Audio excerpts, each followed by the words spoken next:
Psicología conductual. ¿Qué es el conductismo? Es la corriente de la psicología que estudia el comportamiento de las personas y de los animales a través de procedimientos experimentales y observación directa. El conductismo establece que los estímulos producen respuestas, por esto forma una relación causal. Esta relación ocurre cuando un primer evento causa al otro. El primer evento es llamado la causa y el segundo es llamado efecto. Estas conductas son acumuladas en nuestro cerebro por orden de prioridad. Edward Thorndike, 1874-1949, era un psicólogo conductista. Asistió en 1897 a la Universidad de Harvard. Desarrolló 4 leyes. Ley del instinto. En esta la respuesta que dé un animal será por su interacción con el entorno. La ley del ejercicio. Dice que la práctica fortalece las conexiones y el desuso de ellas las debilita. Abandonó esta ley ya que encontró que la práctica por sí sola no fortalece una asociación y que el desuso no necesariamente las debilita. La ley de la disposición. Dice que cuando una persona está tanto física, emocional y mentalmente dispuesto a aprender algo, lo hace con mayor facilidad y rapidez. Ley del efecto. Dice que la satisfacción fortalece las asociaciones y la insatisfacción las debilita. Abandonó la mitad de esta ley, ya que un estado de insatisfacción no necesariamente las debilita. Decía que los factores genéticos son responsables de las diferencias individuales y que la eugenesia, que es la eliminación de individuos que son portadores de genes defectuosos, era la única esperanza para mejorar la raza humana. Thorndike dividió la inteligencia en 3 dimensiones: inteligencia abstracta, capacidad para comprender y manejar ideas; inteligencia mecánica, capacidad para comprender y manejar objetos concretos; e inteligencia social, capacidad para comprender y manejar personas. John Watson, 1878-1958, fue uno de los psicólogos más importantes del siglo XX, conocido por fundar la escuela psicológica conductista. Watson propuso la teoría del conductismo como rechazo a la psicología y los métodos de introspección que partían de la idea de que el aprendizaje era un proceso interno. Por su parte, Watson se basó en el estudio de la conducta humana observable e identificó que ésta modifica el comportamiento de los individuos tras un proceso de estímulo, respuesta y refuerzo que finaliza con el aprendizaje. Experimento caja problema. Lo realizó Edward Thorndike. Consistía en poner un animal en una caja y con un movimiento sencillo podía abrirla. Afuera de la caja ponía comida para que el animal la pudiera ver. Él también iba tomando un registro de tiempo. Se mostraba que los animales intentaban escapar de diferentes formas, pero no tenían éxito, y después de varios intentos de forma accidental conseguían escapar. Después de esto cada vez iban escapando con más rapidez. Conclusiones. Primera, el aprendizaje es incremental, no ocurre todo de una sola vez. Segunda, el aprendizaje ocurre automáticamente, no está mediado por el pensamiento. Tercera, los mismos principios del aprendizaje se aplican a todos los mamíferos. La conducta de esos animales se daba a impulsos instintivos y no por observación racional. Con esto desarrolló el concepto de inteligencia animal en términos de aprendizaje de conexiones, estímulo-respuesta, y al repetir varias veces la respuesta se daba un resultado satisfactorio. Thorndike escribió el libro Animal Inteligente. Allí publicó su teoría. Creó la psicología del aprendizaje por selección y conexión, a lo que comúnmente llamamos ensayo y error, método de aprendizaje mediante el cual un organismo animal intenta solucionar un problema vital llevando a cabo una serie de intentos hasta dar con la solución. Experimento del pequeño Albert. Lo desarrolló el psicólogo Watson en el año 1920. El experimento del pequeño Albert es una demostración empírica del procedimiento de condicionamiento clásico. Es un fenómeno que asocia a un estímulo condicionado con un estímulo incondicionado hasta que producen el mismo resultado. La primera parte del experimento consistió en que Albert interactúe con una rata blanca.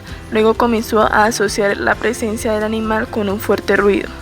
Como la mayoría de los bebés, Albert se asustaba con los golpes repentinos y fuertes.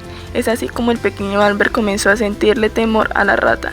Después se introdujeron otros animales como conejos, perros e incluso abrigos de piel, y Albert demostró miedo al ver esos elementos.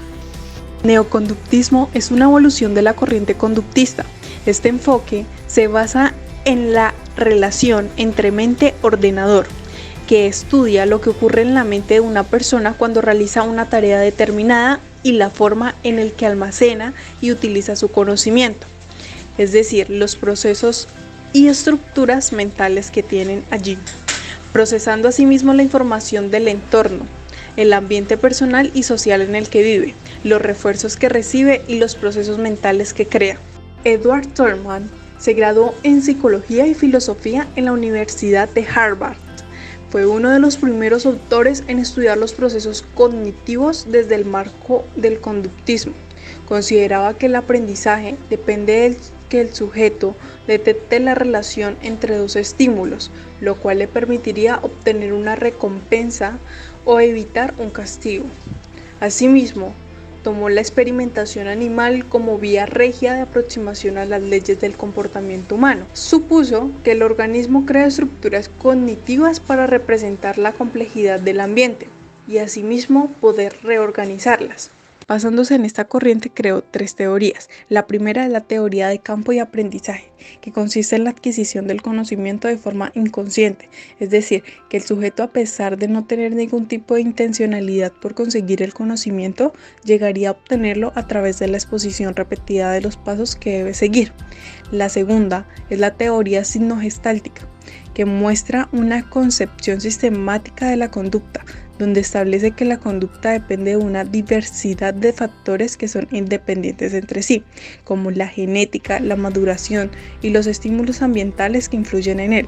Y por último es el conductivismo propositivo, que esta teoría era el centro del comportamiento orientados a obtener una meta o una finalidad específica.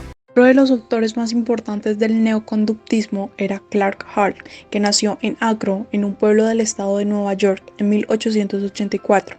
Hall consideraba que la psicología es una ciencia natural en toda regla. Este autor procuró determinar las leyes científicas que explican la conducta y en particular 2 aspectos complejos y centrales del comportamiento humano, que es el aprendizaje y la motivación, centrándose en los temas característicos del conductismo. Asimismo, por medio de la metodología hipotético-deductiva, fue desarrollando su teoría de aprendizaje, con un concepto básico que era la fuerza del hábito, de la cual decía que se asentaba con la práctica. También creó unas teorías basándose en la corriente conductista. La primera era la teoría de reducción o impulso. Para este, planteó que el aprendizaje es un modo de adaptación a los retos del medio que favorece la supervivencia de los seres vivos, definiéndolo como un proceso activo de formación de hábitos que nos permite reducir los impulsos, como el hambre, la diversión, la relajación o la sexualidad, ya sean básicos o adquiridos por condicionamiento.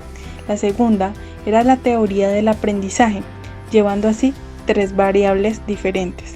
La primera era variable independiente, que son los estímulos que inciden al organismo. La segunda, variables dependientes, que son las respuestas de este, o sea, del organismo, como tipo, magnitud o duración particular.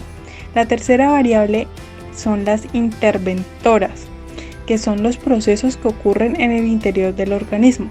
No son observables, pero pueden ser definidas operacionalmente. Y por último está el conductismo deductivo. Era la fuerza del hábito, de la cual decía que se asentaba con la práctica. Los impulsos se describían como conexiones de estímulo-respuesta, basadas en la recompensa. Las respuestas y no las percepciones o expectativas participan en la formación de hábitos. El proceso es gradual y la recompensa es una condición esencial. Conclusiones. A mí me pareció muy interesante esta corriente, ya que trata de explicar el comportamiento de las personas y los animales con relación a las vivencias y el entorno en el que se encuentren. También me parece interesante cómo el comportamiento de los animales se parece al de las personas, aunque las personas estén en algunos aspectos más avanzadas. Estoy de acuerdo con muchas teorías y explicaciones de esta corriente, ya que en el comportamiento de las personas y los animales influye mucho el entorno y lo que han vivido desde pequeños, como nos lo explica el psicólogo Watson en sus conclusiones y el experimento que desarrolló llamado el pequeño Albert. También estoy de acuerdo que entre más uno practique algo, más fácil lo va a hacer y que para avanzar en nuestro aprendizaje hay que ser constantes y tener la mejor disposición para aprender las cosas más fácil y rápido, como nos lo explican las leyes y el experimento llamado la caja problema de Thorndike. En esta corriente se utiliza mucho la terapia cognitivo-conductual, creada por el psicólogo Albert Ellis. Sirve mucho en las prácticas clínicas, ya que con ella podremos ayudar a las personas porque los guiaremos con diferentes preguntas de sus vivencias a pensar cómo han influenciado esas vivencias en el comportamiento que tienen en la actualidad. También les ayudaremos a reemplazar los hábitos negativos con positivos para tener una mejor calidad de vida. Para finalizar, en mi opinión, la psicología conductual nos demuestra que tanto el ser humano como los animales pueden ser enseñados para realizar cualquier tipo de actividad. Asimismo, obtener una recompensa o una finalidad, ya sea beneficiaria, individual o socialmente.